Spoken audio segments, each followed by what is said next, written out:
حجاز کا قافلہ سیریز کی 30ویں قسط میں خوش آمدید۔ آپ سے درخواست ہے کہ میرا چینل سچائی نیٹ ورک سبسکرائب کر کے اس سیریز کی پچھلی اقساط ضرور دیکھیں۔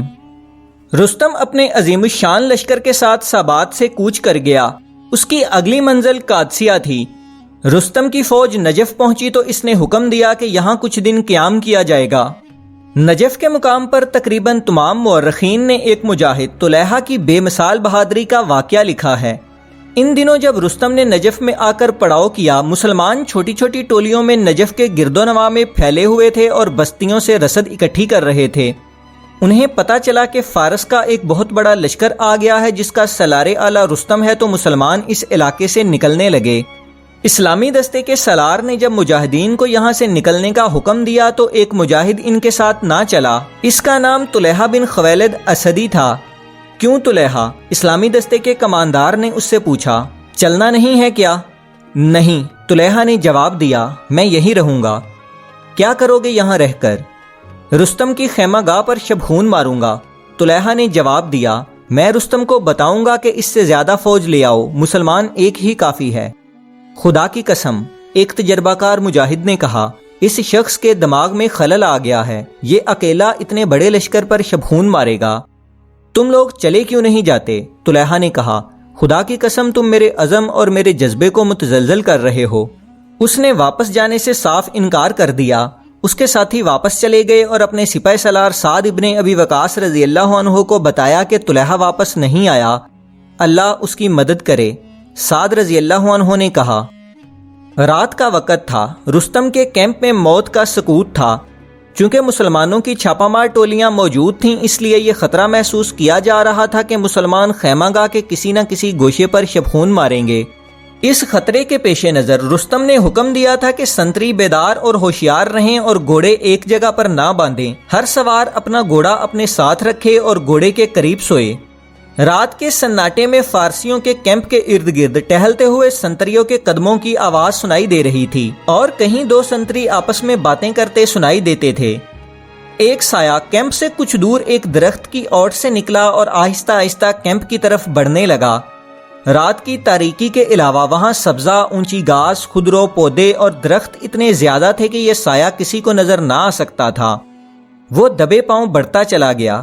دو سنتری آ رہے تھے، ان کے قدموں کی چاپ اور باتیں سنائی دے رہی تھیں۔ یہ آدمی پودوں کی اوٹ میں بیٹھ گیا۔ سنتری آگے نکل گئے تو وہ اٹھا اور جھک کر آگے بڑھا۔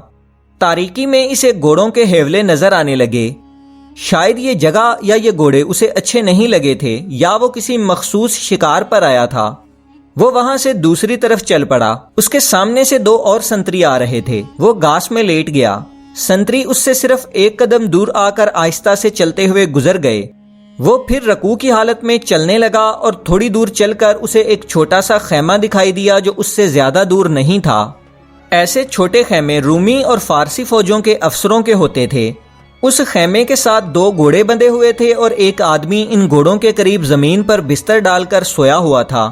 یہ خیمہ فوج سے ذرا ہٹ کر تھا۔ اس شخص نے نیام سے تلوار نکالی اور گھوڑوں کے پاس جا کر ایک گھوڑا کھولا، پھر دوسرا بھی کھول لیا۔ خیمے کے قریب سوئے ہوئے فارسی سپاہی کی آنکھ کھل گئی۔ اس نے دیکھا کہ کسی نے گھوڑے کھول لیے ہیں تو وہ تلوار نکال کر اٹھا۔ وہ شخص دونوں گھوڑوں کے گلوں میں پڑی ہوئی رسیاں پکڑ کر چل پڑا تھا۔ فارسی فوجی نے اسے پیچھے سے للکارا اور اس کے پیچھے بھاگا۔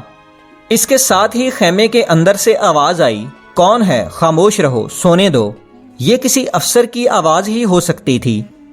کوئی آدمی گھوڑے کھول کر لے جا رہا ہے، باہر والے فارسی سپاہی نے کہا اور دوڑ کر گھوڑے لے جانے والے تک پہنچ گیا۔ گھوڑوں کو لے جانے والا دوڑ پڑا لیکن فارسی نے اسے دور نہ جانے دیا۔ گھوڑے لے جانے والے نے گھوڑوں کی رسیاں نہ چھوڑیں اور تلوار سے فارسی سپاہی کا مقابلہ کیا۔ دو تین پینترے بدل کر اس نے فارسی کو اس طرح گائل کیا کہ اس کی تلوار برچھی کی طرح فارسی کے پیٹ میں اتنی زور سے اتری کہ تلوار کی نوک پیٹھ سے باہر نکل آئی۔ علامہ شبلی نعمانی نے اس مارکے کو تفصیل سے بیان کیا ہے۔ وہ لکھتے ہیں کہ ایک فارسی سپاہی کو تو اس شخص نے گرا دیا، لیکن خیمے سے نکل کر جو فارسی آیا وہ کوئی سپاہی یا معمولی عہدیدار نہیں تھا۔ وہ فارس کا ایک مشہور فوجی افسر تھا جسے 1000 سوار کا خطاب ملا ہوا تھا۔ یہ خطاب غیر معمولی بہادری کے صلے میں دیا جاتا تھا۔ اس کا مطلب یہ تھا کہ یہ شخص 1000 سواروں کے برابر ہے، یعنی یہ اکیلا 1000 سواروں کا مقابلہ کرنے کی جرت کا مالک ہے۔ اس کے ہاتھ میں برچھی تھی۔ گھوڑے لے جانے والا کیمپ سے کچھ اور دور چلا گیا تھا۔ 1000 سوار نے اسے دور نہ جانے دیا۔ وہ شخص بھی رک گیا اور تلوار اور برچھی کا مقابلہ شروع ہو گیا۔ 1000 سوار نے برچھی کے جتنے بھی وار کیے وہ تلوار والے نے ادھر ادھر ہو کر بیکار کر دیے، یہاں تک کہ تلوار والا شاید زمین ناہموار ہونے کی وجہ سے گر پڑا اور وہ پیٹھ کے بل ہو گیا۔ 1000 سوار نے اوپر سے برچھی ماری جو گرے ہوئے شخص کے سینے یا پیٹ میں اتر جانی تھی، لیکن وہ حیران کن پھرتی سے ایک طرف لڑک گیا۔ برچھی کا وار بہت ہی زوردار تھا۔ وہ شخص ایک طرف ہو گیا تو برچھی زمین میں اتر گئی۔ 1000 سوار اپنے جسم کو قابو اور توازن میں نہ رکھ سکا اور آگے کو گرنے لگا۔ 1000 سوار کے ہاتھ برچھی سے ہٹ گئے۔ تلوار والا گیند کی طرح اچھل کر اٹھا، زمین میں اتری ہوئی برچھی نکالی۔ 1000 سوار گر پڑا تھا۔ تلوار والے نے برچھی 1000 سوار کے سینے میں اتار دی اور برچھی اس کے سینے میں ہی رہنے دی۔ محمد حسنین ہیکل نے بھی یہ واقعہ 3 مسلمان اور ایک یورپی مورخ کے حوالوں سے تفصیل سے لکھا ہے۔ 1000 سوار مارا گیا تو ایک اور فارسی تلوار لیے دوڑتا ہوا آیا۔ اس نے جب 2 لاشیں دیکھیں تو اس کی ہمت جواب دے گئی۔ اس نے اپنے آپ کو بچانے کے لیے تلوار چلائی لیکن پھر تلوار پھینک دی۔ کون ہے تو جس نے 1000 سوار کو مار ڈالا ہے؟ اس نے پوچھا اور خوفزدہ آواز میں کہا، تو جو کوئی بھی ہے مجھے اپنا قیدی سمجھ، میں مرنا نہیں چاہتا۔ ایک گھوڑے پر سوار ہو جا، تلوار والے شخص نے اس فارسی سے کہا۔ زینے نہیں ہیں، مضبوطی سے بیٹھنا اور اس گھوڑے کی رسی میرے ہاتھ میں رہے گی۔ وہ فارسی گھوڑے پر سوار ہو گیا اور اتنے میں سنتری بھی آ گئے اور ایسا شور اٹھا جیسے سارا لشکر جاگ چکا ہو۔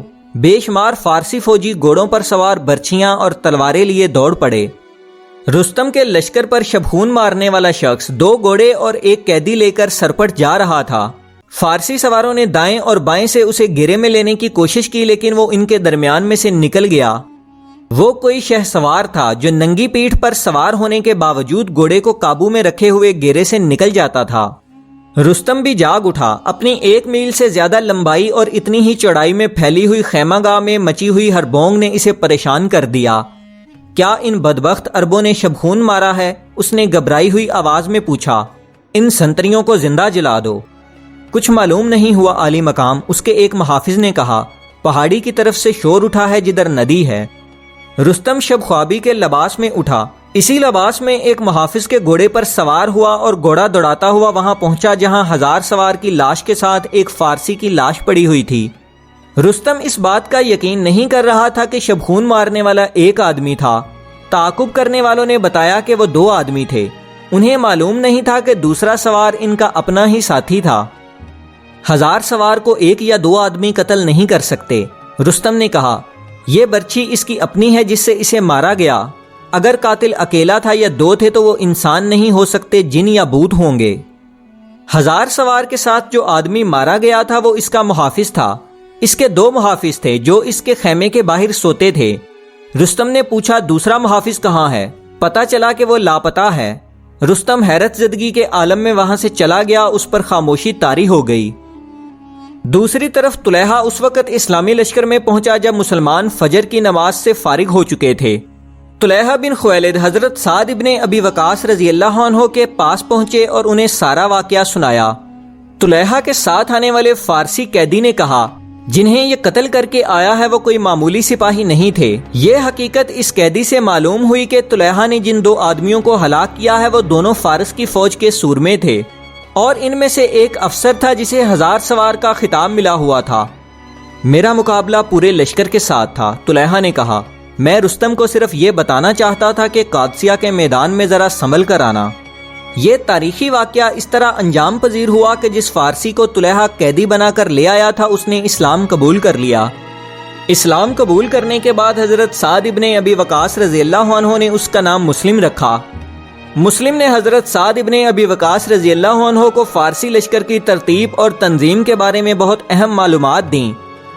رستم کی نجف کے مقام سے قادسیہ کی طرف پیش قدمی اور قادسیہ کے میدان میں سعد ابن ابی وقاص رضی اللہ عنہ کے قاصدوں اور رستم کے درمیان گفتگو کی تفصیل انشاءاللہ اگلی قسط میں بیان کی جائے گی۔